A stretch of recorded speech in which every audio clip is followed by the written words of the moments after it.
Tonight, Dr. Fauci testifies on Capitol Hill. Has there ever been a pandemic that we know of that started in a laboratory somewhere? To our knowledge, no. As senators demand answers on the origins of the coronavirus. And light at the end of the tunnel. Less than 0.01% of people who were vaccinated so far have gotten a breakthrough infection. The state of the coronavirus crisis in the United States. All this and more tonight on Faith Nation.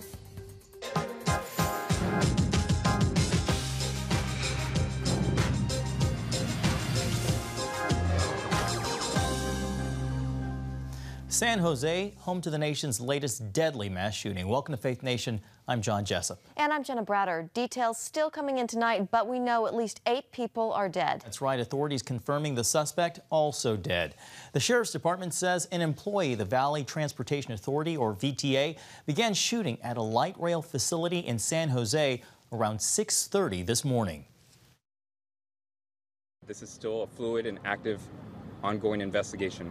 We have all the resources out here from city, county, and federal agencies out here, including the FBI and the DA and Homeland Security out here to assist with this investigation. We received information that there are explosive devices that are located inside the building.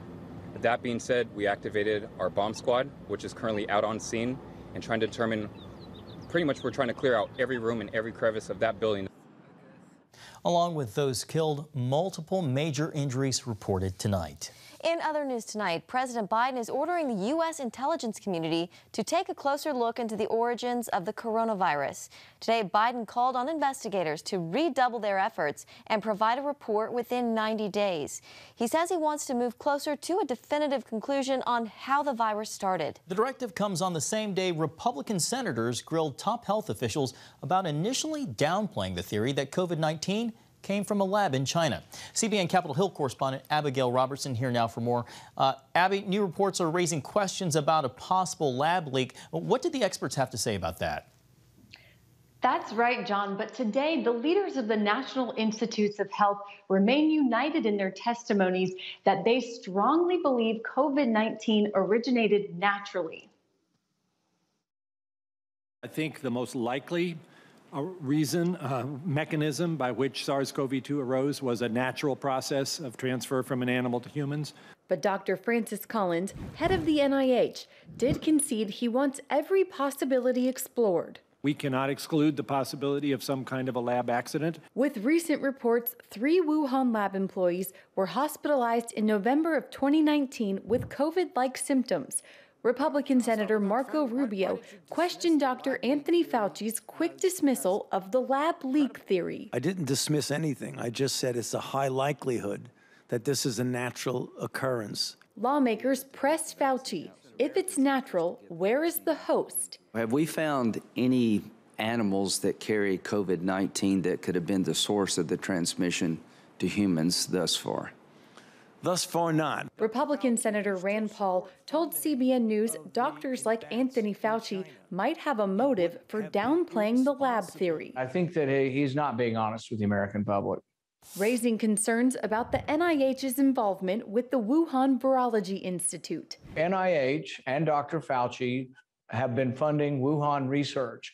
They do it through an intermediary called EcoHealth.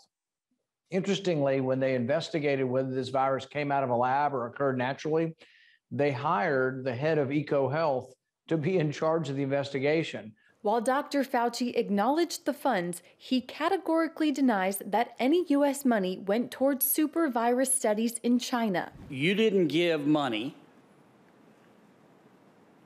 to the Wuhan lab to do gain-of-function research. That is correct. And he stood by the grant to the lab. The SARS-CoV-1, clearly the bats that have the viruses, that are the coronaviruses, are in China. As I said a couple of times, it's not in Fairfax County, Virginia, or is it in New York? It's in China. Even if Fauci's telling the truth, on Tuesday, the Senate passed Senator Rand Paul's amendment that bans any future U.S. funds going towards these gain-of-function research in China to ensure that it never happens again. John, Jenna? And joining us now, Indiana Senator Mike Braun. Senator, welcome. So at today's hearing, you got Drs. Fauci and Collins to agree with you about the need to understand the origins of the coronavirus. Were you satisfied with their answers, or did they need to say more in order to maybe win back some lost credibility when it comes to the inception of the virus? So when it comes to Dr. Fauci, that is as much as you're going to ever get him pinned down. And I tried to do it to where I got him to agree with transparency. And then there at the end, without saying they directly request that from President Biden, they know that releasing the information that we have through the Director of National Intelligence and through the DHS, that makes sense. So, no, I was satisfied that for as much as, especially Dr. Fauci has been out on a broad spectrum of issues when it comes to the COVID saga, that here, that's about as far as you're going to get him to go to say that he believes in transparency and that, yes, we should probably look at all the information we house. So I was pleased with it. Senator, what would that do as far as talk of bipartisanship and reaching across the aisle if the Senate does do away with the filibuster? That means that you've gotten rid of any chance of bipartisanship. And I've been here a little under 2.5 years, and we have evolved in that time in a place where one side of the aisle believes in the federal government to do everything. Look what happened going through the saga of COVID. We've tried to replace the productive economy with the federal government and using a lot of what they got teed up now on these broad array of wish list items. And we're really that far apart when it comes to things we ought to be willing to do together. Maybe making sure we defend our country, infrastructure, if you define it the way we all knew it before this discussion, roads, bridges, rail, air, inland waterways, rural broadband, maybe sewer and water treatment plants, but there's a host of other things in there as well. So right. I don't know. I think that sometimes this has to get solved at the ballot box, and I hope in 2022 people are paying attention to what we're doing now. So, Senator, we want to talk to you about this bill that you have that would make it illegal to research or create hybrids between humans and animals. First, what prompted this? And second, is there any concern your bill potentially limits ethical research in new medical therapies for cancer treatment or other debilitating diseases? So what we've actually got, Senator Daines, Senator Lankford, and I have got an amendment that we'd like to have a vote on for the Endless Frontiers Act or bill. And whether we're going to get that or not, I don't know. And if not, then we'd have to repackage it as a standalone bill. But I doubt that it'll get much floor time. It still gives us something to talk about. For those not familiar with it, a chimera is the combination of cells of two different species. China has actually been dabbling in that with primate cells. Here in our own U.S., we've already mixed 4% of human cells into mice, to try to find therapeutic remedies for things. But to me, this brings up a whole range of ethical concerns. When you look at the sanctity of life in general, is that the domain of God, or is that the domain of the laboratory? And not to mention all the things that could eventuate when you're actually doing it in terms of the consequences of it. So I think it's another indication of how far technology has come and how in almost all instances we're bumping into the ethical concerns associated with it. And I think this is a place where we need to make a solid stand that it's enough is enough and that we don't go any further with it. And this would actually make it a crime if you did this here in the U.S. in a laboratory. Finally, Senator, we want to talk to you about what you, Senator Cruz, and Leader McConnell recently introduced. It's the Don't Weaponize the IRS Act. The goal, as I understand, is to protect conservative nonprofit groups. Senator Braun, why do these groups need to be protected? Well, let's look back to the Obama years when Lois Lerner, the IRS, were systematically going after applications for nonprofit status, and it happened to be 95% or so of the ones they screened were conservative-leaning groups, and that is what we're worried about, kind of a reprise of it. The Obama administration ended up backing off on that, apologizing for it, but just a small item, $80 billion, but imagine how much money that is for the IRS to embolden them in a wide range of things. That seems like a drop in the bucket now that we're talking about trillions all the time, but we cannot have any of that money that is going to be sold on trying to better collect what's owed the U.S. government, to have the federal government doing what it did back in the Obama years and trying to discriminate against conservative groups when they try to get their status set up as an entity. We've got, and this is hard to believe, I brought that bill out. The first co-sponsor was Leader McConnell, and we've got, I think, 46 Republican senators, just lacking 4 that have signed on to that. Normally, that would take months to get that many on your own side interested in a given bill. All right. Well, there is a long list of things you all are dealing with up there. Senator Mike Braun of Indiana, we appreciate you taking the time with us. Thank you so much. My pleasure. The pandemic here at home and around the world. As the U.S. makes gains, some countries see big surges. More Faith Nation next.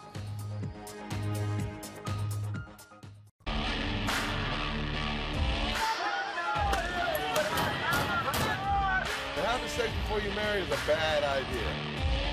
Don't tell me there's no such thing as gun violence. That just depends on your definition of when life begins. Watch Dan and Dale tackle trending topics that test your faith on the next Faith Wire. Monday night at 8:30 on the CBN News Channel.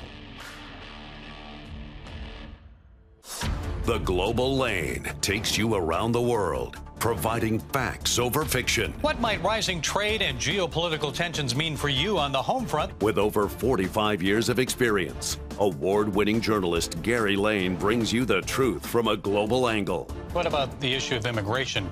World news analysis you won't see anywhere else. And it's all right here on the Global Lane. Thursday night at 8:30 on the CBN News Channel.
Welcome back. In the latest back and forth between the U.S. and China, the communist government has sanctioned Reverend Johnny Moore. Until his term expired a few weeks ago, he served as a commissioner on the U.S. Commission for International Religious Freedom.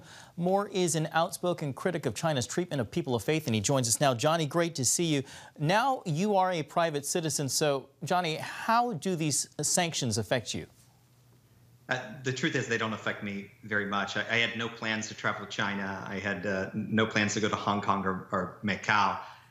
The fact of the matter is that it demonstrates how desperate the Chinese Communist Party is. I mean, John, if I'm a threat to the Communist Party of China, like they are in more trouble than we even think that they are. And if you read the whole press conference at the briefing earlier today in Beijing, I mean, there was almost this obsession with addressing this criticism about the Uyghurs and other human rights issues. This means we're getting to them, and I take it as a high compliment to be sanctioned by the Communist Party. You mentioned it there. You've made it your mission, Johnny, to advocate on behalf of Hong Kong Christian Jimmy Lai, who speaks out about China's human rights abuses and has been jailed for his work. Do you think this factored into the sanctions levied against you? You know, I don't know why they chose me, except for what they said, and they said two or three things. Number one, my referring to China's human rights abuses as the worst in the world. It is. Number two, my advocacy for Jimmy Lai, the Catholic business person imprisoned in Hong Kong right now unjustly by the Communist Party. And interestingly, number three, somehow they knew that I had met with the Biden administration's transition team in early January, and I advised the Biden administration to continue in the path of the Trump administration, but to take a page from America's rivalry with the Soviet Union a generation ago, which was to put religious freedom and human rights front and center. And we have to do this. And I mean, the very fact that they've taken a desperate measure, which is a publicity stunt, basically, to sanction someone like me, demonstrates that they are sensitive. They are weaker than they want us to believe that they are. And we have to make a decision now, all Americans, Democrats and Republicans, that we are not handing our future generation to the Chinese Communist Party to do what they want with innocent people. And look, there are millions of victims of the Chinese Communist Party. I gave them my voice, and China's trying to shut me up. And I'll tell you what they've done. They've ensured that me and people like me are never going to close our lips. We're never going to stop our advocacy until every Muslim, every Christian, every Tibetan Buddhist, every other person in that country that has these God-given rights has the ability to express those rights. Johnny Moore, we appreciate your time, and I'm sure we'll be keeping tabs on where things go with these sanctions with you. Thanks so much, Johnny. Thanks for having me. Johnny. Well, a major milestone in the fight against COVID-19, more than half of all U.S. adults are now fully vaccinated as more states also ease up on restrictions. Still, the push for more shots in arms is leading some states to actually launch vaccine lotteries. CBN's Caitlin Burke has the details. As COVID numbers continue to plummet, U.S. health officials point to the massive vaccination campaign. The vaccines are working extremely well. Less than 0.01% of people who were vaccinated so far have gotten a breakthrough infection. That means an efficacy rate of 99.99%. With more than half of U.S. adults now fully vaccinated, the country is on track to reach President Biden's goal of 70% with at least one dose by July 4th. But as we head into the summer's first holiday weekend, a warning from the CDC. Here are the important points to remember going into Memorial Day weekend. If you are vaccinated, you are protected, and you can enjoy your Memorial Day. If you are not vaccinated, our guidance has not changed for you. You remain at risk of infection. You still need to mask and take other precautions. As more states ease restrictions, businesses, venues, and stadiums are gearing up to welcome crowds this summer. Several blue states, however, have been slow to reopen. Oregon still limits restaurant capacity to 25%, and California setting June 15th as the date it will fully reopen. That's significantly behind states like Florida and Texas. Meanwhile, others are getting creative to get vaccination numbers up. Ohio, Colorado, and 4 other states have opened a vaccine lottery. Anybody who got the vaccine in Colorado or who gets the vaccine will be an automatic participant in not 1, not 2, not 3, not 4, but 5 drawings for $1 million. And good news from Moderna, the company reporting their vaccine is 100% effective against COVID-19 in 12 to 17-year-olds. They'll be requesting emergency use authorization from the FDA early next month. Caitlin Burke, CBN News. All right, thank you, Caitlin. Coming up, risque required reading in the classroom has parents in one school district challenging their local school board.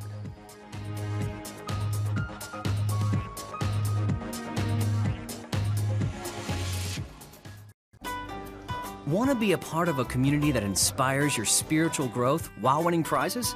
The all-new MyCBN app. Connect with the community for prayer and encouragement. Track and set spiritual goals. Enjoy conversation starters with friends and family. And collect points to win prizes. The all-new MyCBN app, a great place to belong. Download the app at cbn.com/mobile. Grow, connect, have fun. The all-new MyCBN app. On the home front. Thanks for joining us for CBN's On the Home Front, where we highlight what the men and women of America's military do to defend our country. CBN honors the men and women in our military with an initiative called Helping the Home Front. It partners with churches across the country to meet the needs of their military families, from repairing homes to wiping out medical bills for wounded veterans. Wednesday at 3 on the CBN News Channel.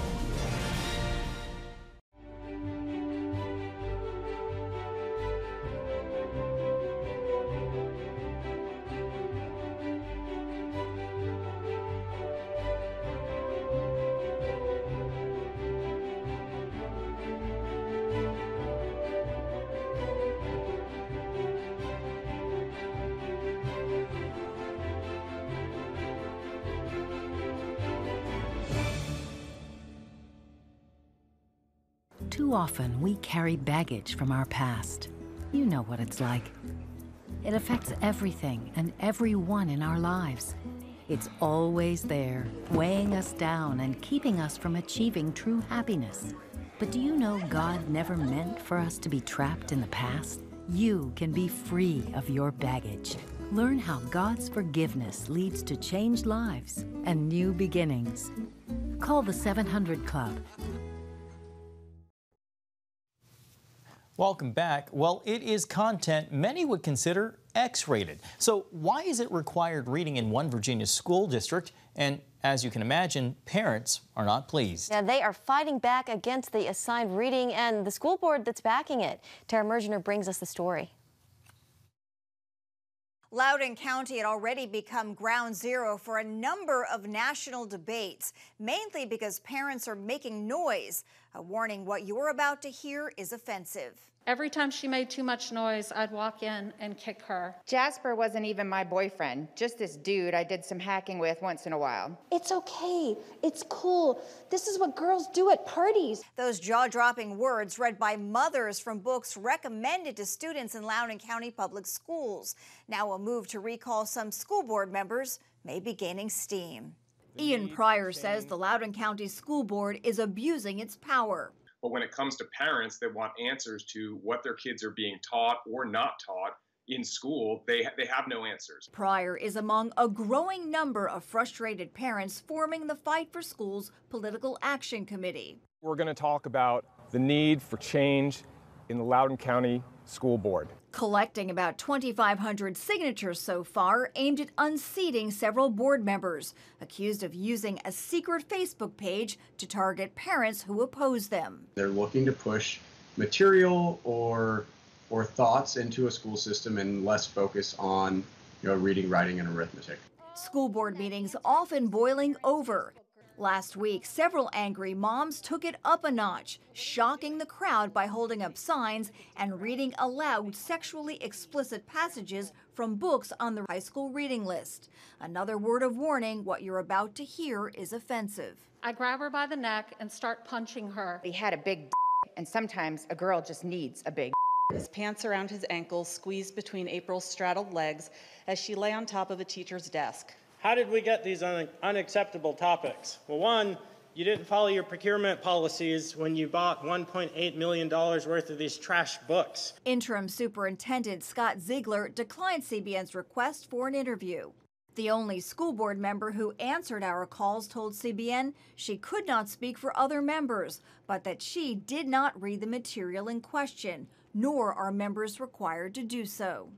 On another sensitive subject, the district denies Loudoun's so-called equity plan is a disguise for getting critical race theory into classrooms. This mother, though, doesn't buy it. CRT is racist. It is abusive. It discriminates against one's color. We don't want your political advertisement to divide our children or belittle them. Ziegler describes the district's equity priorities as an effort to provide a welcoming, inclusive, affirming environment for all students. Meanwhile, Pryor is hoping backlash here will also inspire other communities to fight back. This country was founded on the ability of people to disagree. And what we're seeing in Loudoun County Public Schools is that there is no room for disagreement with their agenda. Recall efforts are rarely successful in Virginia, most failing to get the required signatures or getting dismissed by the judge for insufficient evidence. But Pryor believes these board members are in for a rude awakening. Tara Mergener, CBN News. Thank you, Tara. Well, protecting California from wildfires.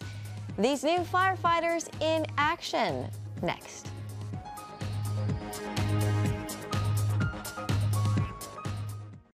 Are you suffering from feeling tired or worn out during the day? Can you not turn off your brain at night? You are not alone.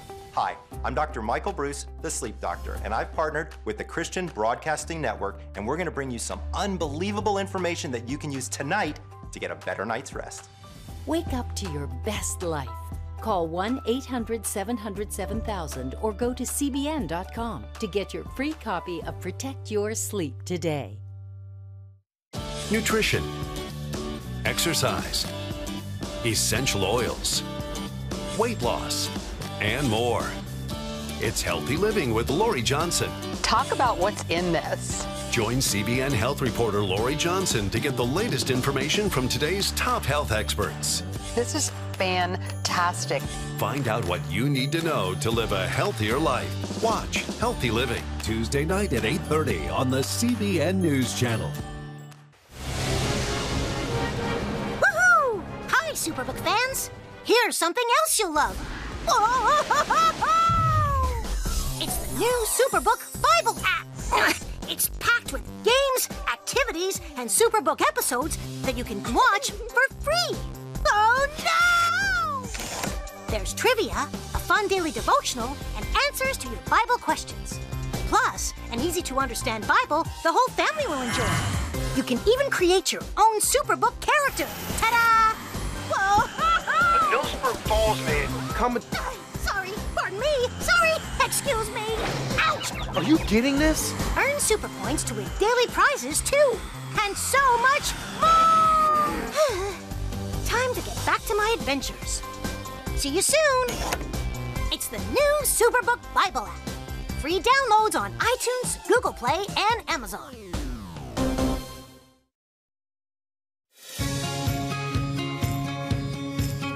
Young people, millennials, are flocking to church. It's not an exaggeration to say that we love to meet them and that we love to know their stories.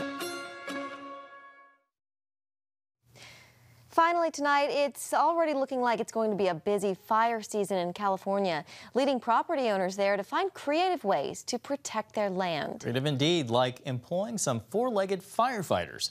A company called Goats R Us has a team of thousands of hungry goats at the ready. They're being deployed in some of the most fire-prone areas with a mission to feed on the dry vegetation and tall grass that can easily turn small fires into full-blown disasters. Jenna, that's pretty resourceful. Very creative. This well-fed goats. Well-fed goats. Hopefully it helps because California was hit so hard last year. So that is right. Thanks for watching. Have a great night.